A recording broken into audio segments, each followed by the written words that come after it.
Story time. 3 years ago, I installed a Sony head unit in my 2017 Nissan 370Z. It's compatible with Android Auto and Apple CarPlay, but it's wired. It being wired, it has a USB cable attached to the head unit, and the Nissan 370Z has a USB port inside the center console. So what do?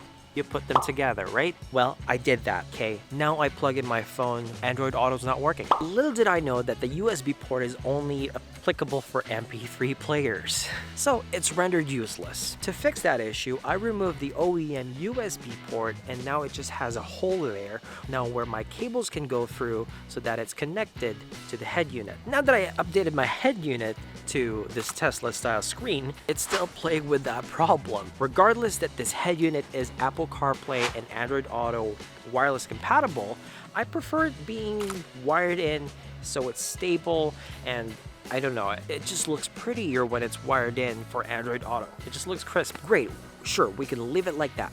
But what if you want to maximize the things inside your center console? We can get rid of the 12-volt cigarette lighter. Who uses that? I mean, I don't. And now I have another hole there to fill in, but that's going to be a different story. So I'm actually going to install this USB hub port extension so that it can just sit nicely in the center console while being wired into the head unit. Okay, so it's not really just for the Tesla style screen. It's it's for everybody who wants to extend. End rant, let's go. I'll be replacing the 12-volt power outlet with this USB A and C port that I got off of Amazon to match with the USB ports found in my 2022 Ford Escape.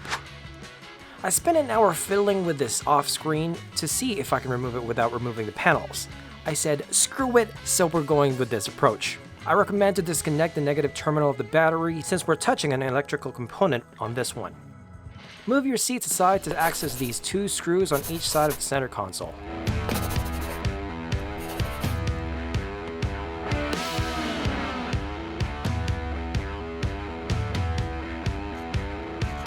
You'll need to remove your shift knob, so if you haven't removed yours, watch these videos for reference.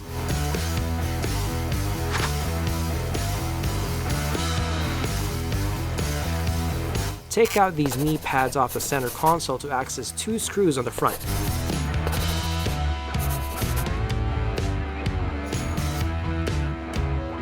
Now you can easily pull out the center console panel. The handbrake lever should slide out since the guard around it is rubber. I'm removing the cup holder because I got wires to pull for my base control knob. There are also 3 plastic wire retainers that you'll remove by squeezing them out.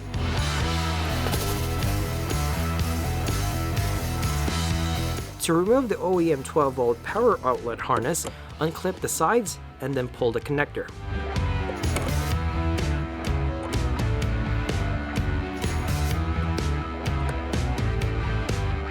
For some odd reason, I can't push the clips out to remove the power outlet, so I destroyed the bottom clip so I can shimmy it out.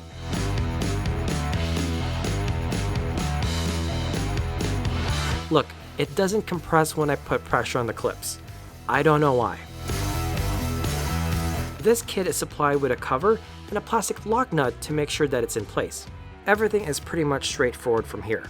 Add the cover if you want to, feed the cables into the hole,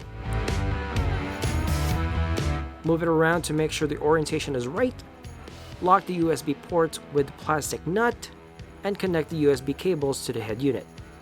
Since this one has a USB-C port, I'll need to buy a USB-C female to USB-A male adapter to make it work. Now reinstall everything, and now you have a fully functional USB port in your center console for your 370Z. I hope you like this video. Take it easy, guys.